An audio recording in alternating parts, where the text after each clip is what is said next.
24 में वापसी करेगी कांग्रेस 100% हर कीमत पे। जो लोग कहते हैं ना कि 60 सालों में कांग्रेस ने कुछ नहीं किया, ये कहना उनका गलत है। हम लोग कांग्रेस से दुखी होते, कांग्रेस को हटा दिया था, बीजेपी को लाया था। आपने कहा कांग्रेस के 5 काम गिनवा दिए। क्या पहले सड़कों पे नहीं चल रहे थे? पहले बसों में नहीं घूम रहे थे?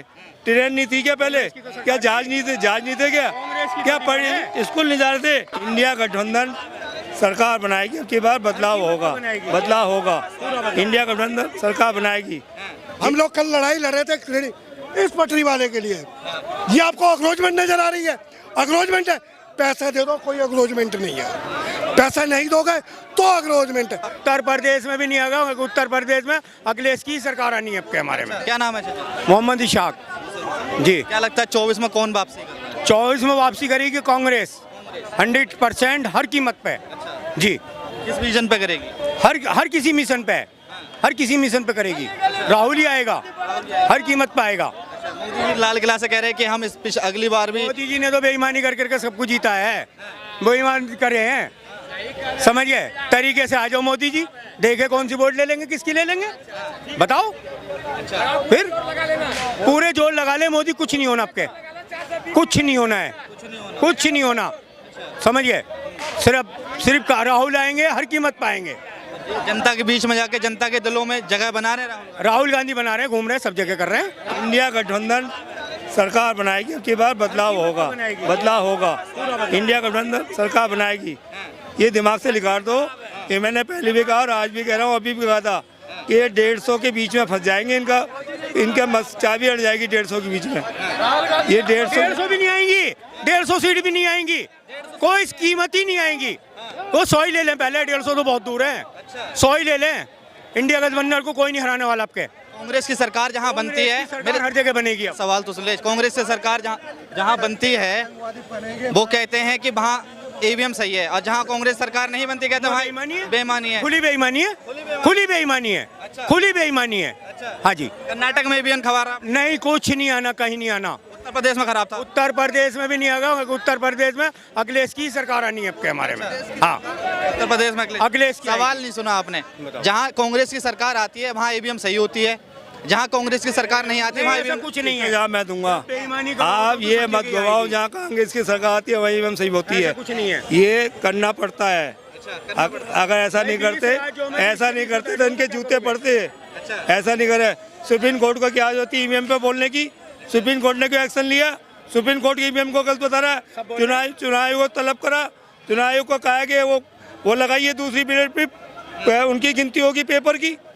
चुनाव आयोग ने वो सब पेपरों की गिनती नहीं लेकर है। आप मुझे 5 कांग्रेस के काम गिनवा दीजिए तो मैं मानूं कांग्रेस सरकार वापस आनी चाहिए। नहीं, कांग्रेस का काम ही नहीं है। मुझे काम बनवा। तुम्हारी उम्र कितनी है? मेरी उम्र तो 24 साल। बीजेपी को कितनी साल हो गए? 9 साल। 9 साल से पहले कैसे चल रहे थे आप? कंधे पे कपड़े नहीं? आपके पूरे दादा परदादा पापा सब कांग्रेस के राज में ही पढ़े लिखे बड़े हैं। अरे एक मिनट, तो आपकी 24 साल है ना?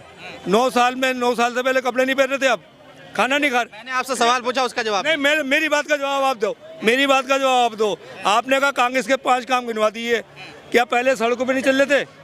पहले बसों में नहीं घूम रहे थे?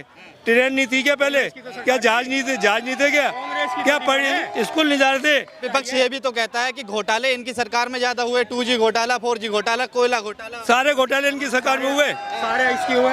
अब ये घोटालेबाज को ये इकट्ठा कर रहे हैं। अजीत पवार को जेल क्यों नहीं भेजा? उसके 9 विधायक को जेल क्यों नहीं भेजा?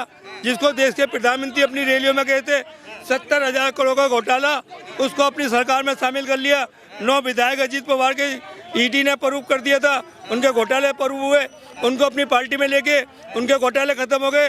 तुम ईमानदार थे, उनको जेल भेजते क्यों अपने चरण में लिया? क्या कहेंगे सर? देखिए, अब काफ़ी टाइम बाद आपसे मुलाकात हुई है। अभी 2 साल पहले आपने इंटरव्यू लिए थे तो मेरे को लग रहा था यार कांग्रेस ख़त्म है, जीरो है। मगर अब बहुत ज़्यादा पलड़ा भारी मेरे को ये कांग्रेस का जो भी इनका, ठीक है ना, एक इंडिया गठबंधन इन लोगों का बना। देखिए, ये 140 करोड़ जनता तय करती है। हम लोग अभी से आपको ये नहीं कह रहे, ठीक है ना, कि आगे आने वाला क्या माहौल बनता है। मगर मैं आपको एक लॉजिकल बता दूं, जो लोग कहते हैं ना कि 60 सालों में कांग्रेस ने कुछ नहीं किया, ये कहना उनका गलत है। हम लोग कांग्रेस से दुखी होते, कांग्रेस को हटा दिया था, बीजेपी को लाया था। मैं रेडी पटरी से आता हूँ सर, रेडी पटरी वालों का हाल देख लो। कांग्रेस के टाइम में एक तो वक्त बात थी, गरीब आदमी परेशान नहीं था, गरीब आदमी परेशान नहीं था, जहां पटरी वहीं दुकान। अब इनका जो नारा है, जहां गरीब आदमी मिले उजाड़ दो उसको। कांग्रेस बसाती थी, ये उजाड़ने का काम कर रही है। ये मेरे कहने का मतलब, ये फर्क है कांग्रेस और बीजेपी में। मोदी जी जो कह रहे हैं कि हम गरीबों के साथ हैं। भाई साहब 2014 में कानून लेके आए थे, अगर मैं गवर्नमेंट को टैक्स देना चाह रहा हूँ तो गवर्नमेंट टैक्स लेगी या नहीं लेगी, आप जवाब दीजिए। हम टैक्स देना चाह रहे हैं, जीएसटी देना चाह रहे हैं, किराया देना चाह रहे हैं, 24 करोड़ रुपए साल का देना चाह रहे हैं। सरकारें बोलती हैं खुराना जी आप अनपढ़ गवार हो, ये 24 करोड़ रुपए की रिश्वत, ये तो भ्रष्टाचार ही खत्म हो जाएगा यार। आप टैक्स क्यों दे रहे हैं, ये रिश्वत खत्म हो जाएगी। और करप्शन से तो भाई साहब इलेक्शन लड़ते हैं हम लोग, ये इलेक्शन कैसे लड़ेंगे, करप्शन तो कभी खत्म ही नहीं हो सकता।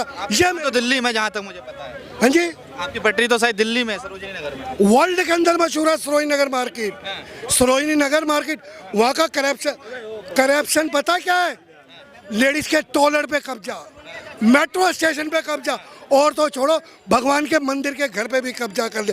वो कहते हैं पैसा चाहिए हमें, चाहे कुछ भी करना पड़ जाए। ऐसा देश चल रहा है, वो तो चाहते हैं कि रोड पे चलने वाला भी आदमी चलना पाए। भाई साहब जितने आप खड़े हो, 1.5 लाख रुपए किराया, ओ माय गॉड, 1.5 लाख रुपए किराया। और एनडीएमसी का कितना किराया, 526 रुपए। ये तो दिल्ली की बात कह रहे हैं ना। मैं दिल्ली नहीं, अब सारे राज्य में करिए। ये करप्शन भाई साहब कैंसर की तरह अंदर घुस चुका है। अब हम लोग कल लड़ाई लड़ रहे थे इस पटरी वाले के लिए, ये आपको अक्रोचमेंट नजर आ रही है, अक्रोचमेंट है। पैसा दे दो, कोई अक्रोचमेंट नहीं है, पैसा नहीं दोगे तो अक्रोचमेंट है। व्हाट इज दिस यार, हम लोग चांद पे पहुंच गए, अनपढ़ गवार जैसी बातें करते हैं। हम लोग बाहर क्या सीख के आते हैं, बाहर मोदी जी कह रहे हैं हमारा डंका बज रहा है, हम क्या सीख के आते हैं। चाइना का बच्चा टीवी तैयार कर लेता है और यहाँ का बच्चा डिग्री लेकर पकौड़े भी नहीं तल सकता है, उसमें भी रिश्वत लगती है। भाई साहब थूक से पकौड़े मत तलिए, पकौड़े तलने के लिए तेल चाहिए, गैस चाहिए, बहुत चाहिए। आप कहते हैं निर्भय काम करिए, आप अपनी मेहनत कीजिए। मेहनत कहाँ करने देती है दिल्ली पुलिस, कोई काम नहीं करने देती। रेडी पटरी वाला पे इतना अत्याचार है, मैंने आपको ओपनली कह दिया। और कई बार आपको मैंने बहस में कहा, मैंने कहा सर इस पे एक्शन लीजिए। ये 24 करोड़ रुपए साल का अगर गवर्नमेंट के अकाउंट में जाएगा, हिंदुस्तान कितनी तरक्की करे। ये सिर्फ एक मार्केट दिखा रहा हूँ, दिल्ली में 100 मार्केटें ऐसी है, कितने राज्यों में करप्शन है, इस पर क्यों नहीं कंट्रोल करें। आप संजय सिंह को उठाइए, आप केजरीवाल को उठाइए, किसी को, वो बड़े मगरमच्छ है सर, आप छोटी मछलियों पर भी हाथ डालिए। ये मेरे कहने का मतलब है। जय हिंद, जय भारत।